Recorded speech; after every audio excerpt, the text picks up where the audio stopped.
lucky that I have such smart, amazing, outgoing friends. And when I get to interview them, it's even better. So today I'm with Nadia Sehweil, who is in Los Angeles for the summer. So I've sort of made you come in and do this, and I'm really excited. And what I want to start with is just tell us, not just sort of who you are and where you're from, but why you have this deep-seated interest in women's health. Sure.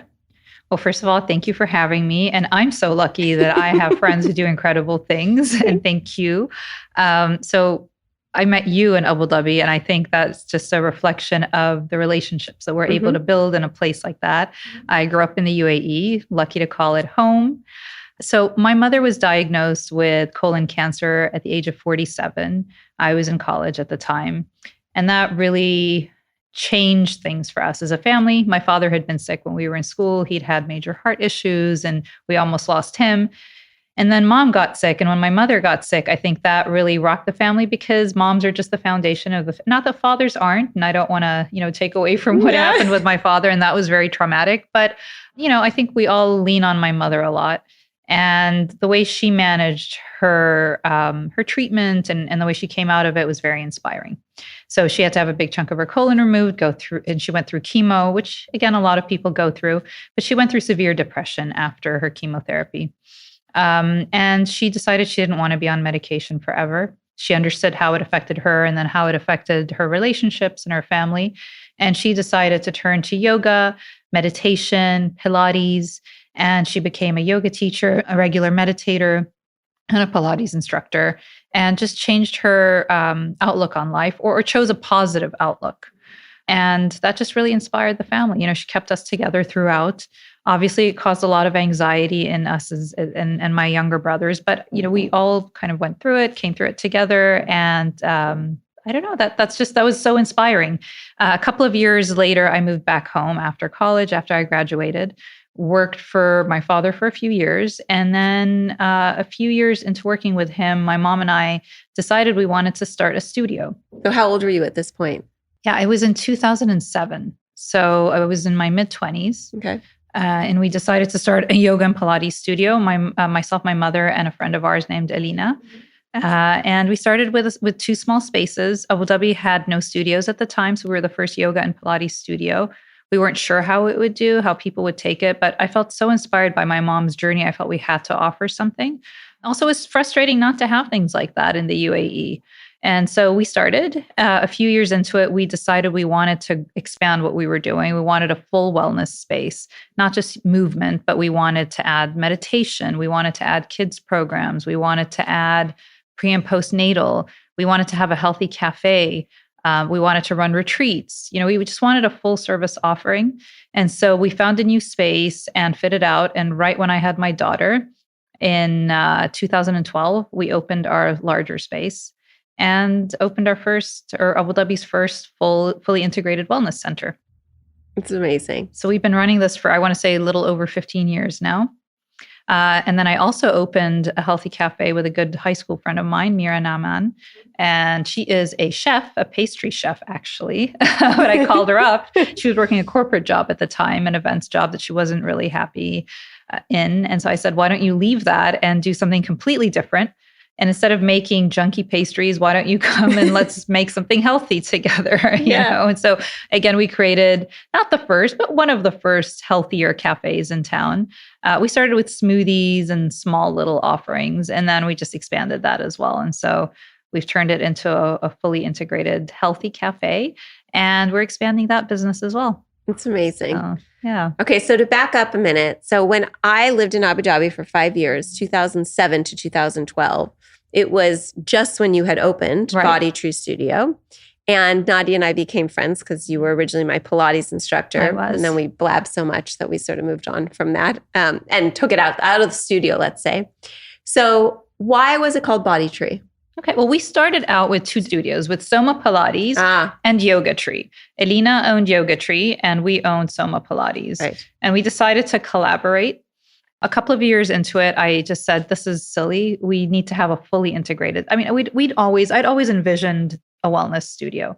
And we adored Elena and we worked really well together. So I said, let's just, joint venture and let's turn this into a bigger space. And that's what we did. And then we created the name Bodytree. We love the name Yoga Tree. Mm-hmm. That really resonated with people more so than Soma Pilates. So we wanted to keep that name tree. Trees always meant a lot to all of us. It's just, it's a word that symbolizes rooting, and it's got many branches and many branches of life. And so we wanted to keep that word in there. So we felt Bodytree, that came from Bodhi tree, from the word Bodhi tree, was inspiring. And then one of my other very close friends, Caroline Solom, created the logo. She had spotted something that was inspiring. I didn't know she created the logo. She actually created the Bodytree logo. Yeah. And so, in 2012, sorry, I lose track of time, but that's, as I was having my daughter here in Los Angeles, we were actually opening our studio in Abu Dhabi, opening the doors there. Yeah. Or our new studio. And And there's something that we have to sort of hone in on that's really significant that you kind of gloss over because it's like no big deal to you.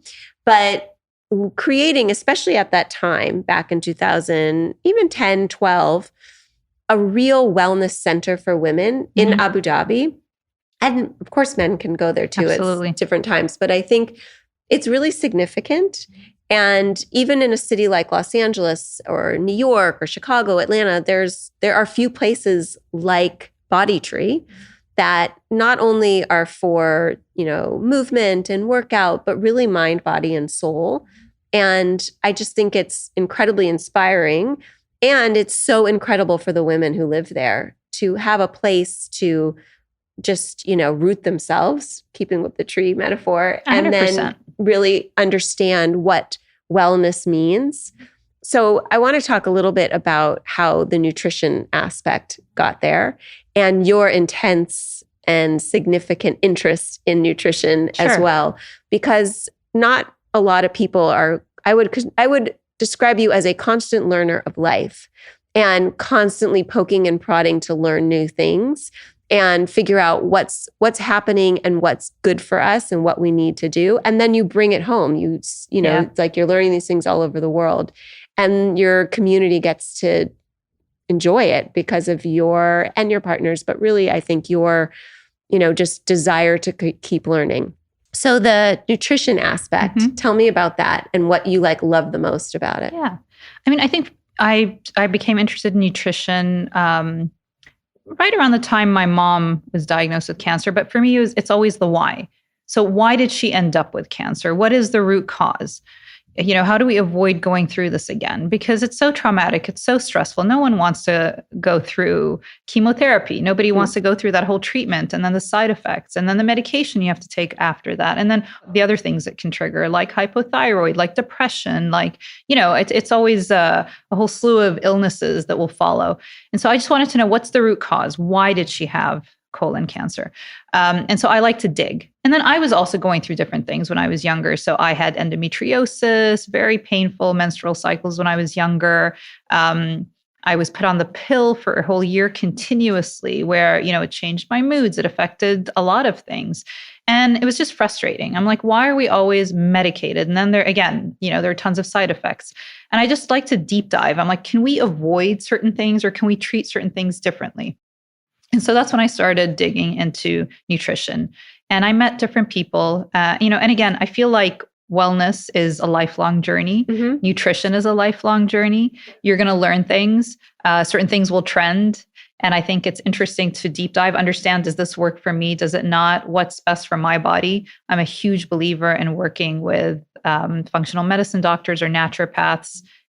Do a little deep dive into your genetic testing, deep dive into what works for you. What intolerances do you have? It's not the same for all of us, and keep tweaking. And I feel like that really can make a huge shift. So when I shifted my nutrition, when I shifted the way I thought, the way I slept, the way I moved, that just shifted my health for me. And I saw that with my mother when she shifted the way she ate. When she's always been healthy, but I want to say healthier, and for her, I think meditation works immensely, even more so than nutrition. We saw a huge shift in her health, and she's been in the clear for many, many years now. Thankfully, she hasn't had cancer again. She manages all her other I want to say the side effects of the cancer quite well. Yeah. But again, it's mostly lifestyle and it's mostly nutrition and stress management and mindset, positive thinking and mindset. Because I think of wellness exactly like you're describing it, as like a big circle. And it really has to contain all of that in order to live a healthy life and have a healthy lifestyle. But also it changes, right? So what would be in that circle for one person in your preteen years, in your teen years, it's completely shifts. It shifts. Changes. And this idea that, the more you dive into this circle of wellness and the more you dive into yourself, like you're saying, the more you get to know yourself, right? And then you can figure out and grow and change what needs to come in and out of, your life in order to keep you healthy and to keep wellness at the top of your mind. I also want to say there's a big gap in women's health. Yeah. And this is really frustrating. And it's sad that in today's world, we just don't have more answers. And there's some great women out there doing great things, great gynecologists, again, functional medicine doctors, nutritionists. But I still don't think we've cracked the code. I don't think absolutely not even close. Yeah, we don't really fully understand. And I think we need to start looking at our health from when we're a lot younger. When we're preteens, when we become teens, the way we eat and the things that we do, the choices we make. I don't think we're educated enough when we're that young. Not even close. And I think that sometimes there are a lot of things that that are prescribed to us or choices we make when we're younger that might not be right for us at the time that then impact our health later on. And I think it's really important to have an understanding of, what we're taking. And, again, I'm not averse to things like the pill, but I think there's a time and a place. I don't think it's right for everyone. I think we should test our hormones before going on the pill. I don't think we should just be prescribed the pill or hormones for that matter. I think we should be very specific about what we're taking. And I feel like if we start that at a younger age, then we go into our 20s more equipped for our 20s because our 20s are pretty volatile. I mean, we talk about our teens, being very volatile when we're 15, 16, but I think our 20s are pretty hard too. And I think we do suffer from different hormonal issues in our 20s. And then, later on, if we decide to have kids, I feel like we're not always necessarily prepped for that. And we're not prepped post-kids. And then a lot of us go through postpartum depression. And so I don't know. I feel like there are better ways to support women and we're not there yet. We're definitely not there yet. I just had an interview 2 days ago with someone and we were talking about how great would it be if we could rewrite elementary school, middle school, even high school curriculum to really change the health class that they all get, split them into girls and boys, or just give them all really solid information about what it means to be healthy, mind, body, and soul, right? So we could have a whole discussion about, social media and body image, but really understanding what your body needs at different stages. And one of the things this gal talked to me about was this sort of second puberty that women have right around 18, 19 years old that coincides for a lot of us when we leave home for the first time and go to college. And your body goes through sort of this really second puberty where it's growing in a different way, holding on to what you put into it in a different way, coinciding when most of us have the most unhealthy time in our life. Absolutely unhealthy. We don't have access to healthy, even if we wanted it. In college, it's impossible. It's impossible. And your choices for food are impossible. Your sleep pattern is completely off. You're eating at weird hours of the night and the day. You're not exercising regularly because all of a sudden you don't have time, or you played, sports on a team and that's gone for you. And it's really hard. And girls in particular are absolutely not educated going into that phase. They're not. And like you said, it doesn't just impact them then in real time. It's stored up for later. It stores, definitely. And then you'll see it in your 20s, right? Mm-hmm. And then in our 20s, we have our first jobs, or, maybe not our first jobs, but our first serious job out of college. And there's a lot of pressure attached to that. And then we don't know how to manage pressure and stress. So that's another thing we don't know how to manage. No. And as women, there's just a lot that we carry, a big load. If we're close to our families, we'll carry that emotional load, that responsibility. And then you carry, the responsibility of your job. If you have a partner and you choose to get married, that's another responsibility. Then kids. So, it's just we keep layering these responsibilities over the years, and every decade our responsibilities grow. And they say every decade our metabolism slows down. So life is a little unfair that way. Yeah, definitely. So you have more stress, a slower metabolism, but you're expected to perform at a higher level. Always getting to a higher level, constantly moving forward. Yeah. So how do we manage all of that? And then how do we manage our hormones? And how do we manage our hormones where, I think men and people in the workplace understand that this is something real. Yeah. We can't have eyes rolling when we're going through something. Women do actually have hormones. Yes, they have cycles. Yes, our moods shift. Yeah. Yes, there are ways to manage it. But, I think there's a lot of, there's just not enough empathy. And forget about the workplace and sort of the men you work with, just in science and medicine and the number of doctors that you will go in to see, I would say 9 out of 10 gynecologists as a woman you go to see dismiss you or say it's perimenopause. So you're in your late, 30s, early 40s. It's just perimenopause, which, by the way, can last 10 to 15 years. It can last forever. Literally. And you're just supposed to figure out how to bear through it. When more and more research is coming out into different things that we can do to actually not just bear through this really crazy time where our bodies are once again like shifting up and down, our chemicals are flying. But how can you stay healthy, right? What can you add back into that wellness circle that you've created for yourself? Thrive through this period too? Because if you understand your cycle a little better, you understand what you're going through, then you can manage your day-to-day life. Yeah, you can thrive. I love that. Yeah. You can plan for it. Yeah, as opposed to just survive. Right. Survive. Survive through it. Not the best. Teaching our young girls who grow into women that you got to put your mask on first and that you have to speak up and you have to have the confidence to do so. And I do go back to saying the more in touch you are with your body and how you feel about yourself and your self-confidence, later in life, you probably will have, even younger, but later in life, you'll have that, wait a second, something's off, something's different. And I'm going to find out the answer for it. Not all of us are major diggers like you who will, look all over the world for different answers, but ask those questions. Yeah. I don't always find the answers. No, but it leads you really on a path, don't, right? But it leads you on a path. And even if you don't find answers, then there are ways you can support your body through whatever you're going through.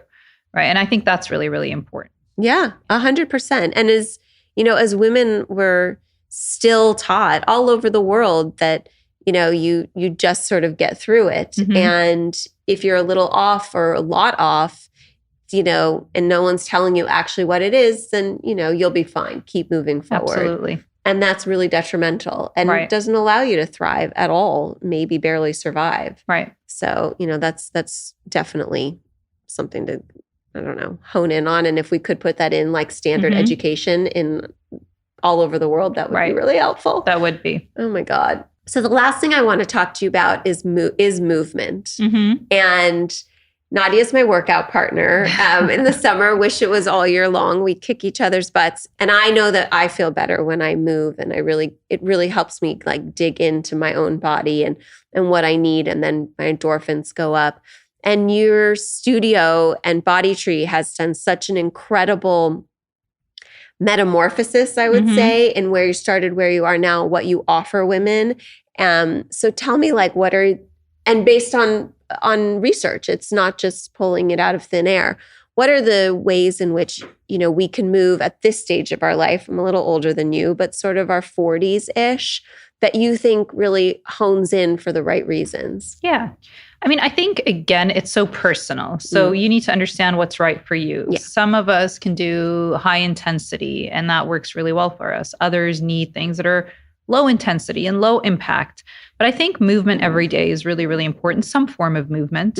I think walking is probably the most important thing. I know people talk about it a lot, but it is really underrated. I think, if there's one piece of advice I could give everyone, put on a watch and just track your footsteps and try to hit 8,000 to 10,000 footsteps a day, just as a minimum. Anything over that, great. That's a great bonus.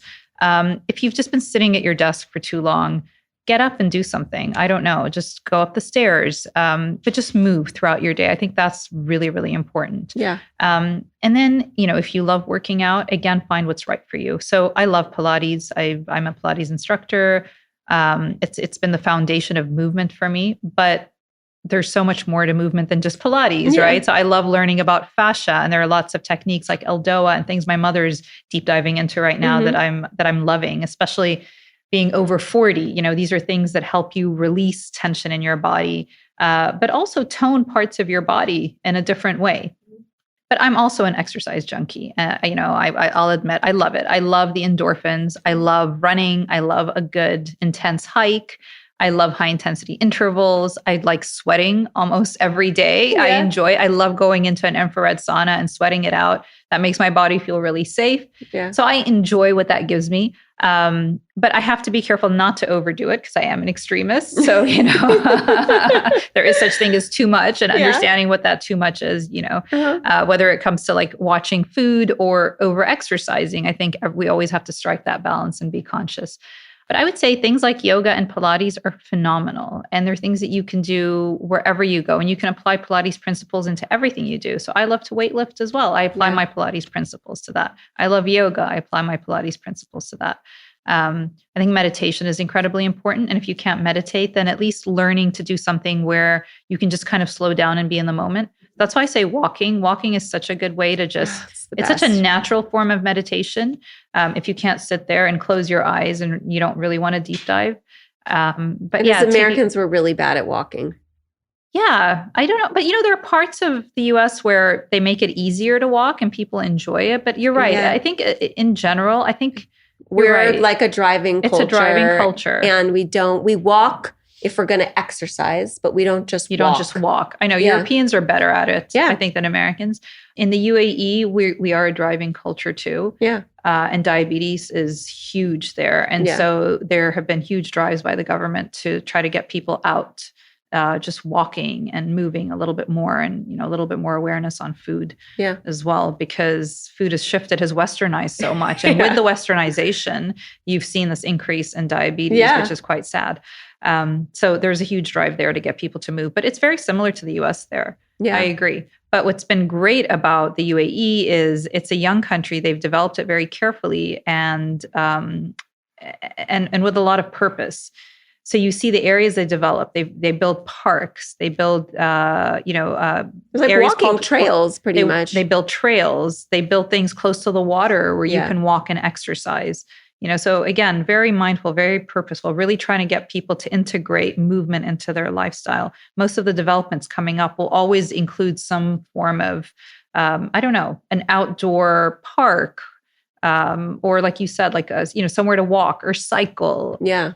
And gyms everywhere, community gyms everywhere. So it's amazing. I think the mindset's really changing there. And you see a lot of the women in the UAE driving the change. A lot of the women are actually into working out. They love all the trendy workouts. Like you'll see them at Barry's boot camp. You'll see them at our studio. You see them at all the cool cycling places, and the women's only classes are jam-packed. It's awesome. It's really incredible. Really, really incredible. It's always us. Yeah, they have a really good understanding of what health means. We're also seeing cancer on the rise in the UAE, especially amongst women. And so they're looking into this a little bit more. And I think women understand that they have to take control of their health. So again, it's nice to see that they're more aware of healthy eating. Yeah. What does that mean? How can we modify the way we eat?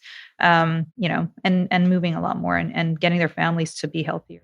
The two things that any doctor will tell you, and specifically there's a couple gynecologic oncologists I work with, and they, and people ask, what's the takeaway? What's like the one thing I can do to be healthy?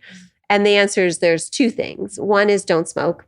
Right. It's the single worst thing you can do to yourself. Absolutely. Yep. That has long-term effects you don't even know about.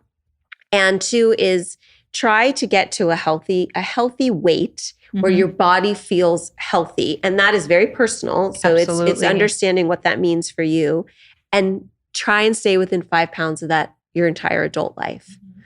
Because when you have too much excess fat on your body and not enough muscle that helps you then keep the fat away. So building muscle when you're young and then being able to sort of keep that along as you get older. Bad things in our body feed off the excess fat, right? So cancer, I'm just talking about women's cancers, breast cancer, ovarian cancer, cervical cancer, and then everything else that we share with men, our livers, our colons, all of that. Mm-hmm. It doesn't mean that if you're overweight, you will get cancer, but you are significantly increasing your chance. And there's more and more research looking at metabolic health. Yeah. How do we manage our insulin? How does our body react to certain food? Mm-hmm. There are all these wearables now. And I also caution people with wearables. I think they're great to put on for a little while to get an understanding, but that just captures a moment in time. So you have to look at your whole lifestyle, but take that and get an understanding and use that. So I think things like that have become so beneficial. And I wish we knew more about this when we were younger. And I wish I knew that going into my first pregnancy. I want to say I was like a little more relaxed, in my first pregnancy than I was my other two pregnancies. But yes, I completely agree with you. It's getting an understanding. This is not about weight shaming. I think we all are who we are. We need to accept ourselves 100%, but also understand that, yes, I agree with you. I think know what's right for you. And what's right for you might not be right for me, right? We're all built a little different. Yeah. But keeping within that range, I think, is important. It's just science. Mm-hmm. I mean, it is. So 100%. And I think that there's just a lack of information for so many women in different parts of the world, different parts of America. And doctors often are, like you said at the beginning, are so quick to prescribe. And, for every action, there's an opposite and equal reaction. Right. So if you are of high cholesterol, the first thing a doctor is going to do is give you a statin. Right. Well, there are a lot of reactions to the statins and the way your body feels and your muscle aches and bone issues, all of those things. Right. And if you add in a naturopath or a holistic nutritionist into your mix and you really go through, well, let's talk about your lifestyle, your diet, your workouts. And then let's get to a medicine if we need it. There are so many other ways to tackle problems than just prescribing. And what's another thing that come back to this sort of perimenopause, menopause stage, which of course I'm in, so I like to talk about.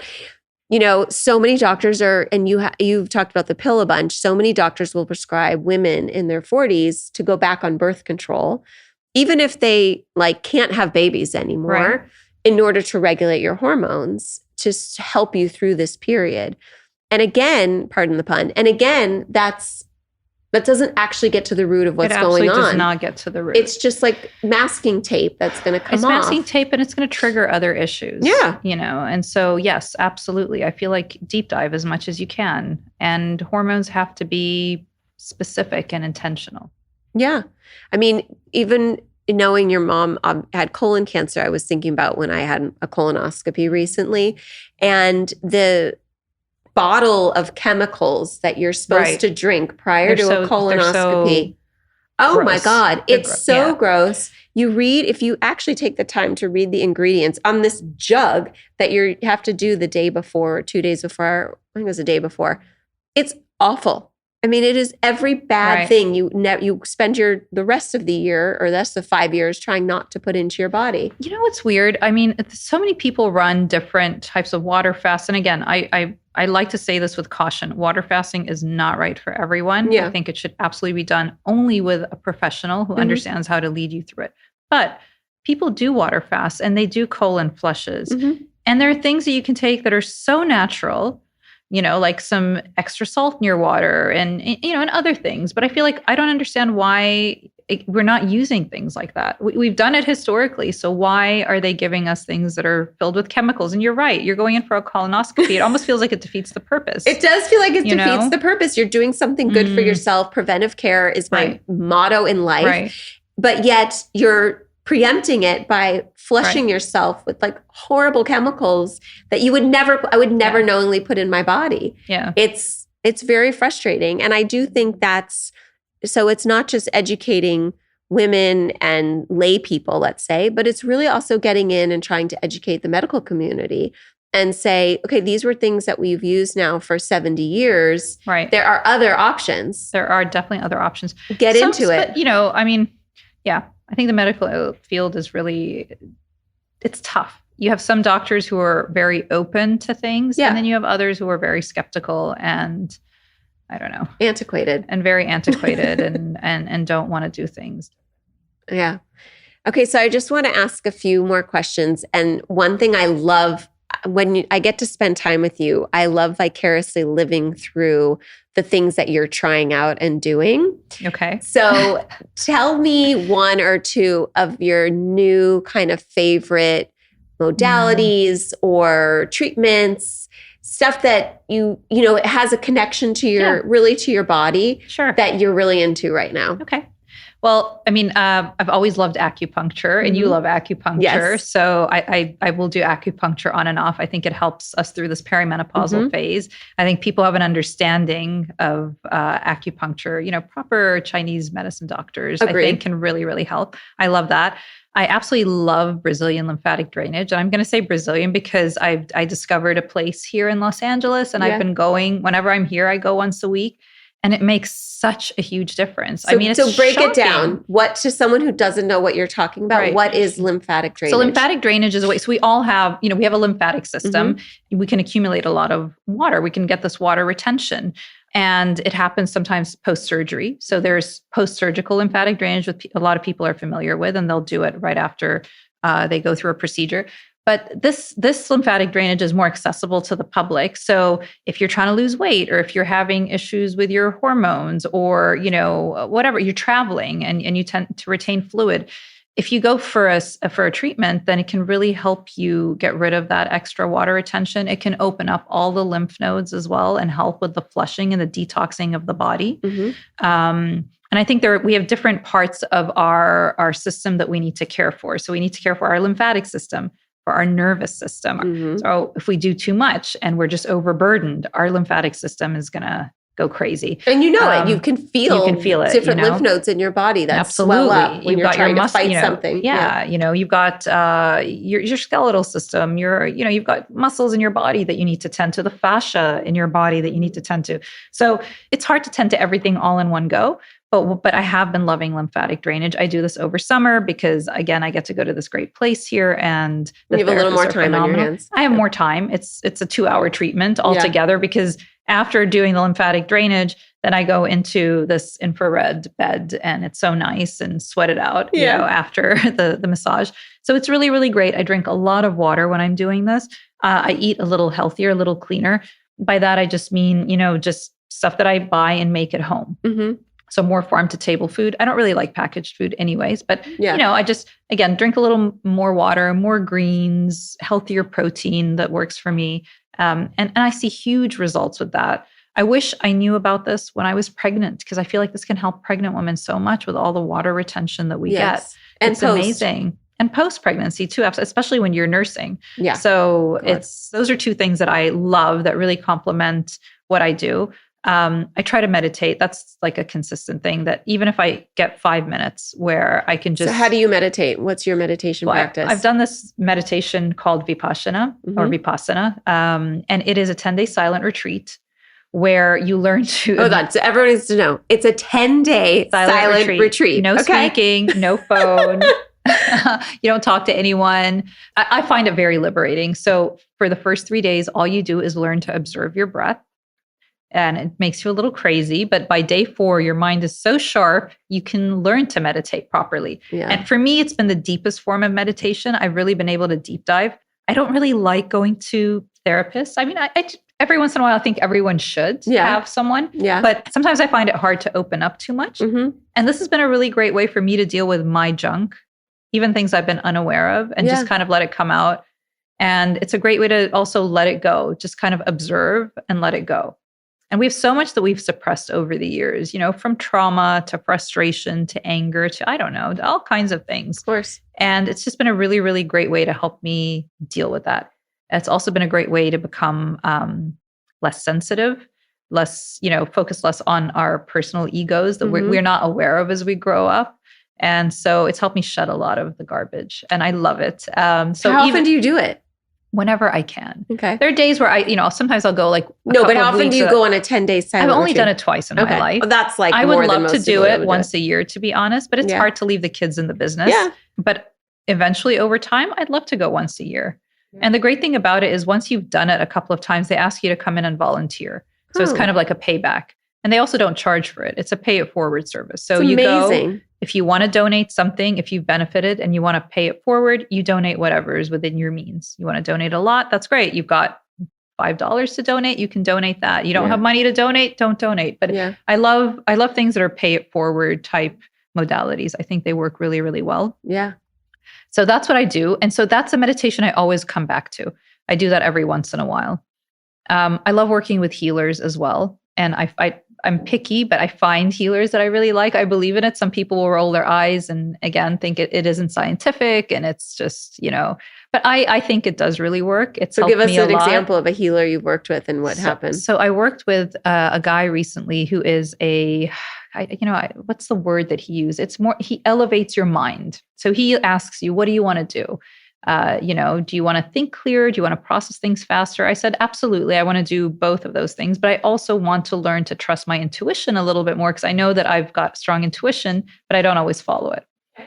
So he took me through a session where I don't really know what he did. He had me read 3 different texts, short texts, and I read them and he he did a word count. And then we went through our healing session where we were both very quiet and he did his healing. I just meditated. So what does it mean? He did his healing. Was he like putting rocks on your forehead? He did nothing. He was sitting across from me and he did some form of energy healing. Oh my God.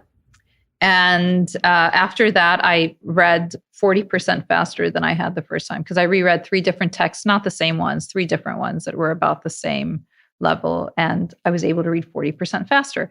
But also what happened over the span of that week is I felt more rooted. I felt more grounded. I felt clearer in my thinking. And so is it placebo? Is it real? Who cares? I don't know. But, for me, I think it really works well. So there are all kinds of healing modalities. And I love Reiki. I love things like that too. I think my mom practices Reiki. I think she's a very powerful healer. So I believe in that. I think that adds a lot to my life and to our life. My husband doesn't always believe in energy healing unless we're talking football, and then he wants us directing our healing towards football, towards the game. That's funny. So, and then what's something else that I've done? Another thing I've done is I did a metabolic test that's a breath test. I worked with someone in Abu Dhabi and then someone in Dubai after that. And basically what they do is they test your breathing at rest, and then they test it in an active state and then in a very active state. And from that, they're able to extrapolate this raw data that tells you how you metabolize food and what foods are best for you when you're working out or when you are recovering. So I found out that I wasn't consuming enough carbohydrates, refined carbs. I didn't have enough of them in my day-to-day diet. So I added a few in. So that just helps you recover better. It helps you train better. It's just, you become more efficient. Your body becomes more efficient. And that's been really great too. So I love trying things, and whatever works really well, whatever I feel is genuine, I love to recommend or add at Bodytree. If we can't add it, then I'll refer people out. Of everyone in my life, and we've been friends now for over 15 years, 17 years, you are the most tapped into your body than anyone else I know. And it's such an inspiration.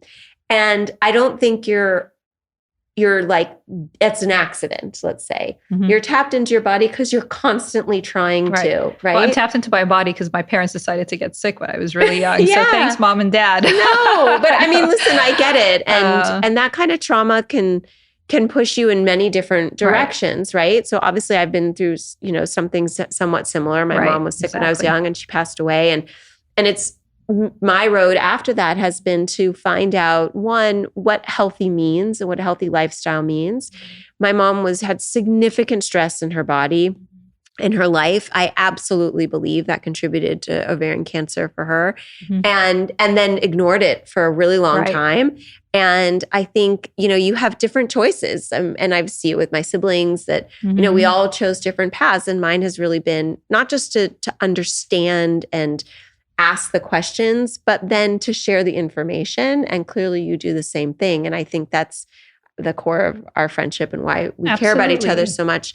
but that value of, I don't want to just learn and keep learning for your own self and your own health and wellness. I think you have to put it out there. But putting it out there and, creating a really safe space for women in Abu Dhabi and everyone else who gets to come through or just be your friend and then get that information and then of course choose with it what they like. Absolutely. And but then they have the choice. They have the choice and they have that accessible.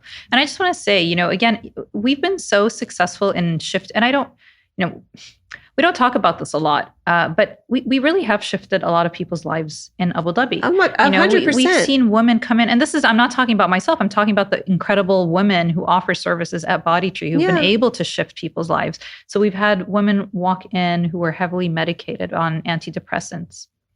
And again, it's not our place to tell them what they should be on and shouldn't be on. But oftentimes they might come in and they might start with, we've had counselors work with us, and we've had people in the, who do healing modalities that are very focused on psychotherapy and emotional release. So they might start there. And then we might then direct them to a class. So it could be Pilates, it could be yoga, it could be, I don't know, we have so many different classes.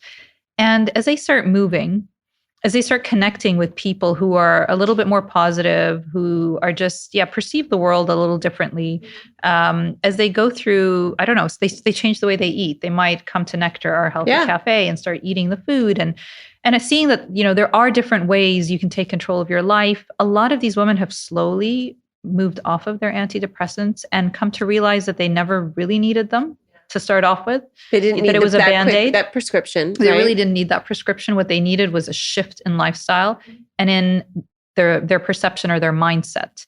And when they were able to do that, everything shifted for them. Yeah.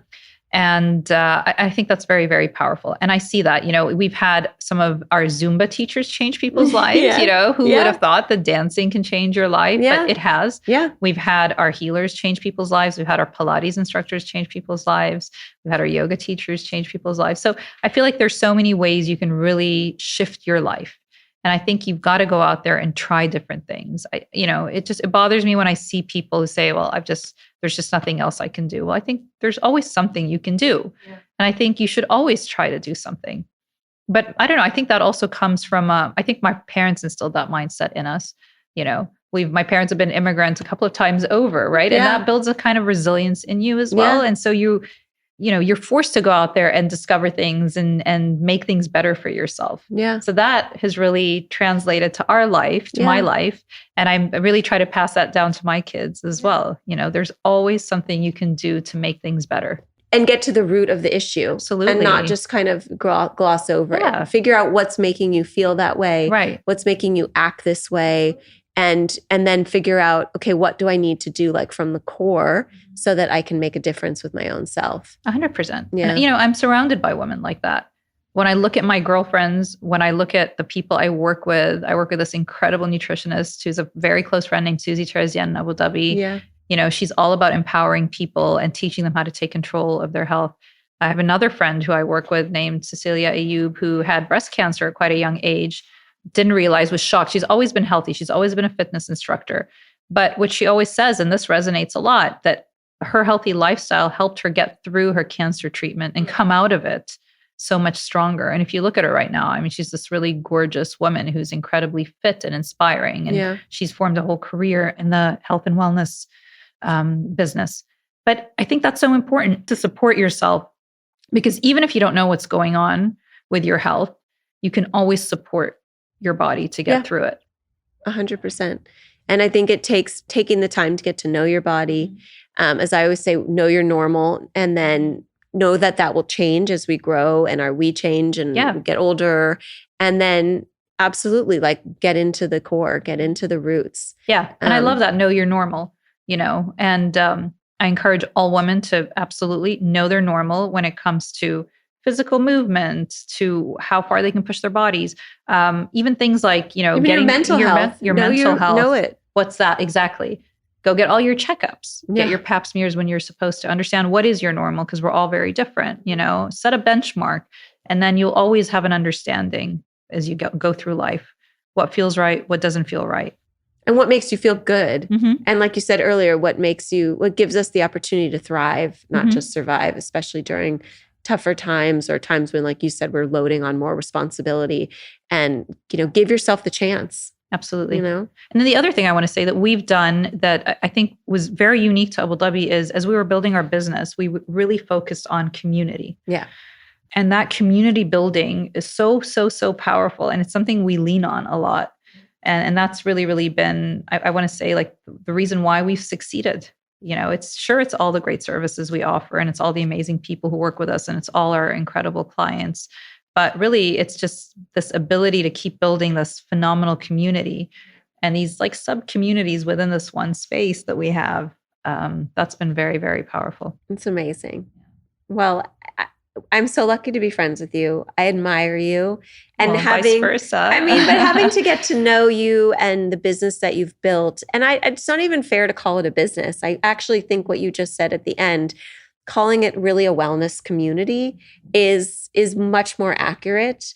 And it's so, sometimes you have to allow yourself, Nadia, to sit back and understand how huge it is and how powerful it is for so many women. The women who will live in Abu Dhabi for a really long time, women who will come and go, people like my husband who are there all the time, who now get to eat healthy when he's there because he eats from Nectar, and he didn't even know it was your cafe. But I think it's really incredible. And it's like you said, you've changed lives for the better in such a positive way. And once in a while, I know you don't do this, but I hope you sit and smile and take in what you've built, because it's really, really impressive. And it's just so solid because it comes from a place of love and understanding and education. And it's pretty awesome. But I just want to stress, I didn't build it alone. You didn't build it alone. And I had a community that helped build it, and incredible people that I work with who helped build it, who really put a lot of love into it. Yeah. And a lot of our clients who can always choose to go elsewhere, who still choose to come back. And so that's huge. That means a lot. It's awesome. I think it's amazing. It's amazing. And I know your mom so well, and she is truly like Mother Earth. That's how I always think of her. She really is. And so I understand being inspired by her and her trauma and her journey. But to take it and build something with her and other partners, but really the heart, to be you and your mom it's really magical, and it's tangible too when you're there and you see it. It's pretty awesome. I'm lucky to have a mom I can work with, right? I always say I'm so lucky to have a business partner that I adore, that I love working with.